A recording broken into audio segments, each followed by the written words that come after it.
Hello everyone, मैं हूं पूजा मेहता और मैं मेरे यूट्यूब चैनल स्टडीनेटिक में आप सभी स्टूडेंट्स का वेलकम करती हूं। स्टूडेंट्स, आपको कैश बुक समझ में आ रहा है या नहीं आ रहा है, या कमेंट बॉक्स में मुझे ज़रूर बताइएगा। इसका introduction, single column cash book and उसके न्यूमेरिकल क्वेश्चंस का मैंने सेपरेट वीडियो बनाया है, जिसका लिंक आप डिस्क्रिप्शन बॉक्स में देख सकते हैं। साथ ही साथ जो आई बटन है इसको भी प्रेस करके आप उसका लिंक देख सकते हैं। देखिए स्टूडेंट्स, एग्जाम पर्पस से ये बहुत ही इंपॉर्टेंट टॉपिक है, तो कैश बुक के सारे टाइप्स को समझना आपके लिए बहुत ज़्यादा इंपॉर्टेंट है। आज यहाँ पर मैं आपके सामने लेकर आई हूँ double column cash book. Single column हम अच्छे से समझ चुके हैं, लेकिन यदि भी उसमें भी किसी तरह का आपको कोई डाउट हो तो आप मुझे कमेंट बॉक्स में कमेंट कीजिए। डेफिनेटली वो क्वेश्चन मैं आपको जरूर सॉल्व करके बताऊंगी। तो आज शुरू करते हैं हम डबल कॉलम कैश बुक। ठीक है बच्चों, अब डबल कॉलम कैश बुक क्या होती है? डबल कॉलम कैश बुक, इसे टू कॉलम कैश बुक भी कहा जाता है, जिसमें दो कॉलम बने होते हैं दोनों तरफ। ठीक है ना, डेबिट साइड भी और क्रेडिट साइड भी। किसके? कैश के एंड बैंक के। क्लियर हो गया? जो डबल कॉलम कैश बुक होती है उसमें एक ही फॉर्मेट में दोनों तरफ दो कॉलम एक्स्ट्रा बने होते हैं। जो डेट, पर्टिकुलर, एलएफ ये तो बना ही होता है, लेकिन जो अमाउंट होता है उसकी जगह cash and bank. Credit side भी यही होता है, जो अमाउंट होता है उसकी जगह कैश एंड बैंक होता है। अब ये क्यों बना होता है, इसका क्या कारण है? क्योंकि क्या होता है बच्चों, इसके लिए बहुत सारे अलग से आपको बुक्स तैयार करने की ज़रूरत नहीं पड़ती है। क्यों नहीं पड़ती है? क्योंकि बहुत से ट्रांजैक्शन ऐसे होते हैं जो बैंक से भी रिलेटेड होते हैं, कैश से भी रिलेटेड होते हैं, और इस फॉर्मेट में हम दोनों तरह के ट्रांजैक्शंस का एक ही जगह पर एंट्री कर सकते हैं। अब इसके फायदे क्या हैं? What is the advantage of double column cash book? देखिए, इसके दो एडवांटेज हैं। पहला क्या एडवांटेज है? क्योंकि ये बहुत ही ज़्यादा कन्वीनियंट है कैश एंड बैंक अकाउंट्स के लिए, side by side at one place. जैसा कि मैंने आपको अभी बताया कि एक ही जगह पर दोनों तरह से आप तैयार कर सकते हैं। सेकंड क्या है? बहुत ही ज़्यादा टाइम इफेक्टिव है। अलग से सेपरेट बैंक अकाउंट की ज़रूरत ही नहीं पड़ती है। ठीक है ना? अगर आपके पास, आजकल तो देखिए हर जगह बैंक में ही पैसा रखा जाता है, मोस्टली बहुत कम होता है जब आपके पास कैश होता है, क्योंकि अभी कोरोना काल में तो ये और ज़्यादा हो गया है कि बैंक में पैसा रखो, ऑनलाइन ट्रांजैक्शंस करो। तो इसीलिए इस समय डबल कॉलम कैश बुक बहुत ही इंपॉर्टेंट होती है। खैर, इसका हम फॉर्मेट देख लेते हैं, बट उससे पहले जो आई बटन दिया है उस पर मैं आपको इंट्रोडक्शन का वीडियो शेयर कर रही हूं, उस पर प्रेस कीजिए और एक बार कैश बुक का इंट्रोडक्शन जाकर जरूर देखिए। फॉर्मेट क्या है? Debit, credit, date, description, voucher number, PR, discount, cash. जो दो एक्स्ट्रा कॉलम बोल रहे थे ना, ये वही हैं। ठीक है, नेक्स्ट क्या है? Date, description, VN, PR, cash. ठीक है, समझ में आ गया ना? सॉरी। अब नेक्स्ट क्या है? इसका एक न्यूमेरिकल क्वेश्चन, क्योंकि डबल कॉलम कैश बुक में न्यूमेरिकल क्वेश्चंस एग्जाम में आने की 99.9 संभावना होती है कि इसमें ये क्वेश्चन जरूर आता है। क्योंकि क्या होता है ना, ये क्वेश्चन थोड़े टिपिकल होते हैं, बच्चों के लिए कंफ्यूजिंग होते हैं, इसीलिए ये क्वेश्चन जरूर आते हैं। लेकिन मैं इस तरह से आपको समझाऊंगी कि आपका सारा कंफ्यूजन दूर हो जाएगा बच्चों। तो हम जल्दी से स्टार्ट करते हैं यहाँ पर न्यूमेरिक क्वेश्चन। अब इसका पहला ट्रांजैक्शन क्या है? ध्यान से देखिए, स्क्रीन पे देखिएगा बच्चों। ठीक है ना, क्योंकि यदि आप स्क्रीन से अपनी नज़र इधर उधर करेंगे तो आप कंफ्यूज हो जाएंगे। तो स्क्रीन पे देखिए, डेट को भी ध्यान दीजिएगा, 1 जून। ठीक है, cash in hand 800 rupees and bank overdraft 5700 rupees. ठीक है, एक एक ट्रांजैक्शन को लाइन बाय लाइन हम करेंगे। अब हम जाते हैं नीचे इसके फॉर्मेट की तरफ।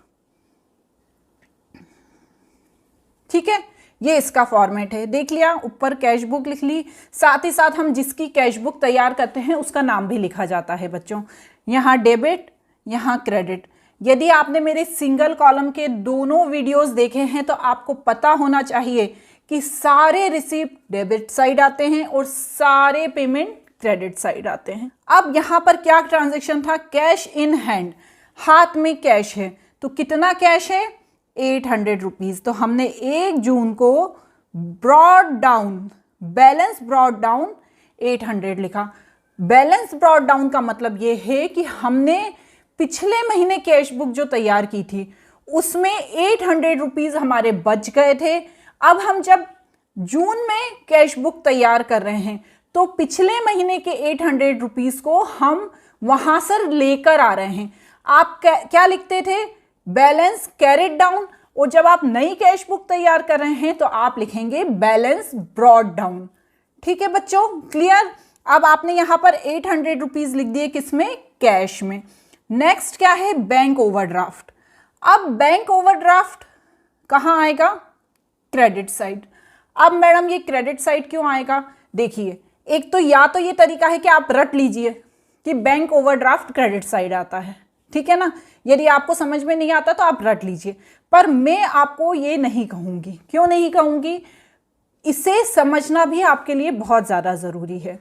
बैंक ओवरड्राफ्ट में क्या होता है बच्चों, देखिए, बैंक में कभी कभी क्या होता है, कुछ कस्टमर ऐसे होते हैं जिनकी इंपॉर्टेंस बहुत ज़्यादा होती है, उनके पास उनके अकाउंट में हमेशा पैसा रहता है, कभी ऐसा नहीं होता कि उनके पास पैसा ना हो, बट कभी कभी ऐसा होता है कि उनके पास कुछ पैसा कम होता है।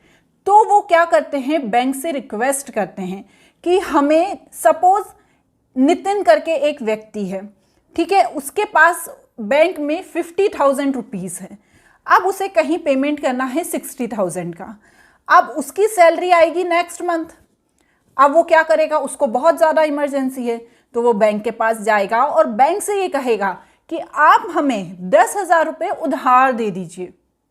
समझ में आ रहा है, उधार दे दीजिए, मैं अपना 60,000 का वहाँ पे पेमेंट कर दूँ। नेक्स्ट मंथ जब मेरी सैलरी आएगी तो मैं क्या करूँगा, आपको आपके पैसे लौटा दूंगा। समझ में आया। तो ये वही 5,700 रुपये हैं जो उस व्यक्ति ने बैंक से उधार लिए हैं और उसे बैंक को लौटाने हैं। तो जब कोई चीज़ उसे देनी होती है, जब कोई पेमेंट करना होता है, तो किस तरफ आता है बच्चों, क्रेडिट साइड आता है। आया समझ में। नेक्स्ट ट्रांजैक्शन क्या है, रिसीव्ड अ चेक। इस चीज पे गौर कीजिएगा, रिसीव्ड अ चेक, उसे चेक मिला किससे, भारती से, और डिस्काउंट मिला 150। क्लियर, चेक मिला भारती से और 150 का डिस्काउंट मिला। कितना चेक मिला, 3250 चेक मिला है, ना तो कैश मिला है ना बैंक में गया है, ठीक है ना। जब तक आप चेक आप बैंक में सबमिट नहीं कर देते या उस चेक से आपके हाथ में पैसा नहीं आ जाता, तब तक उस चेक की कोई वैल्यू नहीं है कैश बुक में, ठीक है ना। क्योंकि यहाँ पर हम किन ट्रांजैक्शंस की एंट्री करते हैं, कैश की और बैंक की। चेक यदि आपने हाथ में रखा है तो उसकी कोई वैल्यू नहीं है, लेकिन यदि आगे के ट्रांजैक्शन में ऐसा कुछ दिया होता है कि उसे बैंक में जमा कर दिया या उससे हमने पैसे निकाल के हमारे हाथ में ले आए, तो डेफिनेटली उसकी एंट्री होती है। तो हम आगे देखते हैं, आगे next transaction, deposit above cheque into bank. हमने जो वो चेक मिला था उसे हमने बैंक में जमा कर दिया। कौन सा वाला, ये भारती से जो मिला था, ठीक है। कब जमा किया, 9 जून को जमा किया। जब आपने वो चेक बैंक में जमा कर दिया तो क्या हुआ, बैंक में पैसा आ गया, हमारे पास रिसीप्ट हो गई। तो 9 जून को चेक इन हैंड लिखेंगे और उसकी एंट्री करेंगे 3250 रुपये से। समझ में आया ना, क्योंकि वो बैंक में जा चुका है और उसका अमाउंट बैंक के अंदर आ चुका है।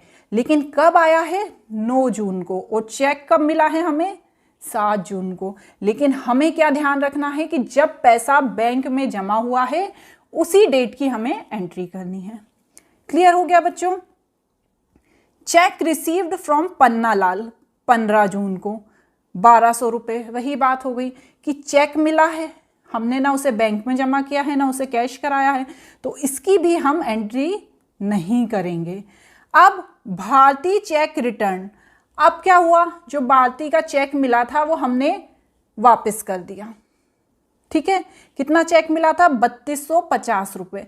तो अब क्या हुआ बच्चों, जो ये 3250 रुपये हमारे बैंक में थे वो हमारे पास से चले गए। ठीक है ना, हमारे पास से वो डिसऑनर हो गया चेक, तो वो हमारे पास से चले गए। तो चेक इन हैंड को हम कहाँ लिखेंगे, क्रेडिट साइड लिखेंगे। कितना, 3250 रुपये। समझ में आ रहा है ना आपको। नेक्स्ट ट्रांजेक्शन क्या है, Panna Lal check was endorsed to को, ठीक है ना, उसका जो चेक था वो उसने कोमल को दे दिया। अरे वो किसी को भी दे, बैंक में तो जमा नहीं किया ना, तो हम क्या करें, दे दिया, उसकी एंट्री भी हमें नहीं करनी है। समझ में आ रहा है। Income tax paid by cheque, ठीक है, चेक के थ्रू इनकम टैक्स हमने पे कर दिया। अब इनकम टैक्स हमारा खुद का पर्सनल खर्चा है, क्योंकि हम जो कमाते हैं उसके थ्रू हमें इनकम टैक्स पे करना पड़ता है। तो इनकम टैक्स पे करा कितना, 150 रुपये। तो इसे क्या लिखेंगे, ड्रॉइंग अकाउंट 150। आप क्या करेंगे बच्चों, इस तरफ का टोटल करेंगे और इसका टोटल करेंगे, तो और फिर जो माइनस करेंगे तो क्या आएगा, 5850। ये कब करेंगे हम, 31 जून को। ठीक है, तो ये बैलेंस क्या आएगा, यहां पर जब लिखते हैं तो लिखते हैं बैलेंस सीडी ओवरड्राफ्ट है, तो यहां पर क्या लिखेंगे, बैलेंस कैरिड डाउन। मतलब जब अगले महीने का करेंगे तो उसमें हम 800 रुपीज वहां पर लेके चले जाएंगे। क्लियर हो गया बच्चों। इस तरह यहां फिर इनका टोटल बराबर आ जाएगा। ये एक प्रोसीजर है, इसके थ्रू ही आपको डबल कॉलम कैश बुक को तैयार करना है। क्लियर। अब यहां पर मैं एक और क्वेश्चन लेकर आई हूं जिसे आप देखिए ताकि आपको और अच्छे से समझ में आ जाए। तो नेक्स्ट क्वेश्चन क्या है हमारा, लेकिन उससे पहले बच्चों एक नई चीज मैं आपको बताने वाली हूं, क्योंकि हमारे अगले क्वेश्चन में इसी तरह का ट्रांजैक्शन होगा। क्या चीज है मैम वो नई, वो चीज है Contra entry. Contra entry, Contra entry का डबल कॉलम कैश बुक में बहुत ज़्यादा इफेक्ट होता है। क्या होती है कॉन्ट्रा एंट्री, वह एंट्री जो बोथ साइड इफेक्ट करती है, किसके, कैश बुक के, उसे कॉन्ट्रा एंट्री करते हैं। मतलब उसका इफेक्ट डेबिट साइड भी होता है और क्रेडिट साइड भी होता है। अभी तक हम जो ट्रांजैक्शन करते आए हैं उसमें हमने ये बताया है कि जो रिसीप्ट होता है उसे हम डेबिट साइड लिखते हैं, जो पेमेंट होता है उसे हम क्रेडिट साइड लिखते हैं। लेकिन कॉन्ट्रा एंट्री ऐसी होती है जिसमें डेबिट साइड भी उस ट्रांजैक्शन को लिखते हैं और क्रेडिट साइड भी उस ट्रांजैक्शन को लिखते हैं। लेकिन इसके भी कुछ रूल हैं। क्या रूल हैं, cash deposit in the bank, जब इस तरह से लिखा हुआ आता है कि हमने हमारा कैश बैंक में जमा कर दिया तो वो एंट्री कॉन्ट्रा एंट्री कहलाती है। इसका दोनों तरफ इफेक्ट पड़ता है। कैश विड्रॉ फ्रॉम बैंक, ये भी कॉन्ट्रा एंट्री कहलाती है और इसका डेबिट और क्रेडिट साइड दोनों तरफ इफेक्ट पड़ता है। लेकिन if money withdraw for personal use it is not Contra entry. यदि हम बैंक से पैसा निकालते हैं तो वो हमारे हाथ में ही आता है, लेकिन यदि हम उसे अपने पर्सनल यूज के लिए निकालते हैं तो वो कॉन्ट्रा एंट्री नहीं कहलाती बच्चों। अब जो हम न्यूमेरिक क्वेश्चन करेंगे उसको, इस बात को हम उसमें बहुत अच्छे से समझेंगे। तो हम स्टार्ट करते हैं हमारा नेक्स्ट न्यूमेरिक क्वेश्चन। क्या क्वेश्चन है, देखिए ये ट्रांजैक्शंस दिए हुए हैं। Cash in hand 12,750 and cash in bank 72400। Date देखिए 1 मार्च। अब हम नीचे कैश बुक पर आ जाते हैं। क्या लिखते हैं यहाँ पर, बैलेंस ब्रॉट डाउन। ये आपको धीरे धीरे जब आप प्रैक्टिस करते जाएंगे ना बच्चों तो आपको आता चला जाएगा। तो यहाँ पर क्या लिखते हैं, बैलेंस ब्रॉट डाउन। कितना कैश है, 12,750 था और बैंक में कितना था, 72,400। एक बार और देख लीजिए कंफर्म करने के लिए। देखिए क्लियर, यहाँ ये तो ठीक है, पहले जैसा ही है। अब नेक्स्ट क्या है, रिसीव्ड फ्रॉम आशा कैश 1200 रुपये, चेक 3200 एंड अलाउड डिस्काउंट 400। अब इसकी क्या एंट्री होगी? कब है डेट? 4 मार्च। हमें रिसीव्ड हुआ है बच्चों, ठीक है ना, ध्यान रखिएगा। तो आशा से कितना मिला है हमको? 1200 रुपये ये और 3200 रुपये ये। अब आप बोलेंगे मैडम ये तो चेक मिला है, आपने इसकी पहले वाले क्वेश्चन में तो बोला था कि चेक मिलता है तो उसकी एंट्री नहीं करते। तो एक बात ध्यान दीजिएगा, ध्यान से स्क्रीन पे देखिएगा, ये क्या लिखा है? Received cheque, received a cheque. और ये क्या लिखा है? Received from Asha. मतलब ये हमें पैसा मिल गया है, ठीक है ना। उस समय हमें चेक मिला था, अभी हमें पैसा मिल गया है। जो हमारे हाथ में है कितना? 1200 रुपये, और जो हमारे बैंक में है कितना? 3200 रुपये, ठीक है। तो उसकी एंट्री हम इसीलिए यहां पर करेंगे 1200 रुपये कैश में और 3200 रुपये बैंक में। क्लियर हो गया? नेक्स्ट ट्रांजेक्शन क्या है? 7 मार्च का ट्रांजेक्शन है। डेट का ध्यान रखना है, बार बार कहती हूं मैं, क्योंकि डेट गलत नहीं होनी चाहिए। Paid salary to staff by cheque, हमने सैलरी दी, कितनी? चेक से दे दी, ठीक है ना। तो हमारे पास से पैसा चला गया, कितनी दी? 25,600। इसकी एंट्री बैंक वाले कॉलम में करेंगे। क्यों? क्योंकि हमने चेक से दी है तो बैंक से हमारा पैसा गया है, हमारे हाथ से हमारा पैसा नहीं गया है, ठीक है। नेक्स्ट क्या है बच्चों? 9 मार्च का transaction, withdraw cash from bank for office use. हमने पैसा निकाला, कहां से निकाला? बैंक से निकाला। और किसके लिए निकाला? ऑफिस यूज के लिए निकाला। तो पैसा तो चला गया ना हमारे पास से, कितना पैसा चला गया? 21,900 रुपये हमारे पास से चला गया बच्चों। लेकिन हमारे हाथ में आया ना, बैंक से चला गया, आया हमारे हाथ में। तो याद कीजिए मैंने आपको क्या बताया था कॉन्ट्रा एंट्री में? कैश विड्रॉ फ्रॉम बैंक, वही है ना, कैश विड्रॉ फ्रॉम बैंक। हमने बैंक से निकाला है तो क्या है? पैसा हमारे हाथ में आया, कहीं गया थोड़ी है ना। आप इधर से कान पकड़ो या इधर से कान पकड़ो, बात तो एक ही होती है ना। आपने बैंक से निकाल के अपना खर्चे के लिए निकाल लिया, तो वही वाली बात है कि आपने कितना? 21,900 रुपये बैंक से निकाला है। तो हम क्या करेंगे बच्चों? दोनों तरफ उसकी एंट्री करेंगे। यहाँ पर किस नाम से करेंगे? 9 मार्च की डेट में कैश अकाउंट के नाम से, और बैंक में उसका अमाउंट लिख देंगे 21,900 रुपये। उसी तरह यहाँ पर भी 9 मार्च को बैंक अकाउंट के नाम से करेंगे और उसका अमाउंट लिख देंगे कैश में, क्योंकि बैंक से गया है, ठीक है ना। तो यहाँ जाने में बैंक में लिख दिया, लेकिन हाथ में कैश में आया है तो यहाँ आने में कैश में लिख दिया। लेकिन ये एंट्री करने के बाद जो ये LF ऑप्शन रहता है, यहाँ पर क्या लिखा जाता है बच्चों? C, ठीक है। C मीन्स कॉन्ट्रा एंट्री, ठीक है ना। यहाँ भी C लिखेंगे, यहाँ भी C लिखेंगे, ताकि पता चल जाए कि एक ट्रांजेक्शन की दोनों तरफ एंट्री की गई है। क्लियर हो गया बच्चों? ठीक है। अब नेक्स्ट ट्रांजेक्शन क्या है? Interest paid by bank for office use, कितना? 1200 रुपये, ठीक है बच्चों। अब यहाँ पर 1200 रुपये आ गया, क्योंकि बच्चों इसमें क्या हुआ है कि जो इंटरेस्ट है वो पेड किया गया है, किसके द्वारा? बैंक के द्वारा। लेकिन किसके लिए पेड किया गया है? ऑफिस यूज के लिए पेड किया गया है। तो इंटरेस्ट तो मिल गया ना हमको मिला ना इंटरेस्ट। तो उसकी एंट्री कहां पर करेंगे बच्चों? 12 मार्च को बैंक इंटरेस्ट के नाम से, किस कॉलम में? बैंक के कॉलम में। समझ में आ रहा है? क्लियर हो रही है ना चीज? नेक्स्ट ट्रांजेक्शन क्या है? परचेज्ड फर्नीचर इन कैश, हमने कैश में फर्नीचर खरीदा, हमारे पास से कैश चला गया। कितना कैश चला गया हमारे पास से? 16,500 रुपये कैश चला गया। हमने फर्नीचर अकाउंट के नाम से उसकी एंट्री कर दी और यहाँ पर डेट लिख दी 16 मार्च, ठीक है बच्चों। नेक्स्ट क्या है? Paid Mohan and company by cheque and discount received 100 rupees.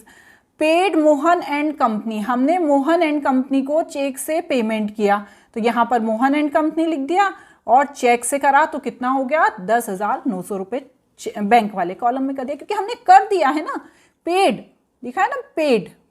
तो ये क्या हुआ? इसे हमने क्रेडिट साइड लिख दिया बैंक कॉलम में।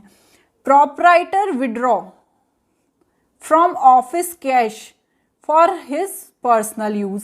मतलब क्या किया, जो प्रोपराइटर था, जो ओनर था, उसने क्या किया, पैसा लिया किससे, ऑफिस के जो कैश था उससे, किसके लिए, पर्सनल यूज से। तो हमने यहाँ पे क्या लिखा, ड्रॉइंग अकाउंट, वो लिया किससे, कैश से लिया, 11,600 रुपये कैश में आ गए। ठीक है। Sold goods to Manoj for cash, हमने सामान बेच दिया। ठीक है, किसको बेच दिया, मनोज को, किसमें, कैश में। हमें कितना मिल गया, 14,800 रुपये मिल गया। तो हमने यहाँ पर क्या करा, सेल्स अकाउंट करा और 14,800 कैश में उसको लिख दिया। नेक्स्ट क्या है, deposit office cash into bank, हमने जो ऑफिस का कैश था उसे बैंक में जमा कर दिया। अब बच्चों इसे आप बताइए, देखिए मत, आप बताइए इसकी एंट्री कैसे करेंगे। पहले तो आप ये दो चीज़ें याद कर लेना अच्छे से, बिल्कुल अच्छे से, मुझे नहीं पता, ये दो चीज़ें आपको याद करना है, क्योंकि जब तक आप कॉन्ट्रा एंट्री के बारे में याद नहीं करेंगे ना तो आप कर ही नहीं पाएंगे, आप कंफ्यूज हो जाएंगे। तो ये दो चीज़ आप याद कर लेना, उसके बाद आप ट्रांजैक्शन करना। अब क्या है ये वाला, deposit office cash into bank, जो कैश था वो बैंक में चला गया और जो कैश चला गया तो यहां पर बैंक अकाउंट कर दिया, दोनों तरफ हो गई, दोनों तरफ सी लिख दिया। क्लियर हो गया बच्चों, यही चीज इसमें दी हुई है। दोनों का टोटल कर देंगे, बैलेंस आ गया यहाँ पर 13,050 एंड यहाँ पर 29,600। क्वेश्चन सॉल्व हो गया। बैलेंस आंसर ये मिलाना तो कोई डिफिकल्ट काम नहीं है, बात ये है कि किस एंट्री को करना है, किस एंट्री को छोड़ना है। यह सारी चीज़ें डबल कॉलम कैश बुक में ध्यान रखना बहुत ज़्यादा ज़रूरी होता है। तो इस वीडियो को अच्छे से देखिए, अच्छे से समझिए और तब तक वेट कीजिए मेरे नेक्स्ट वीडियो का। तब तक के लिए बाय।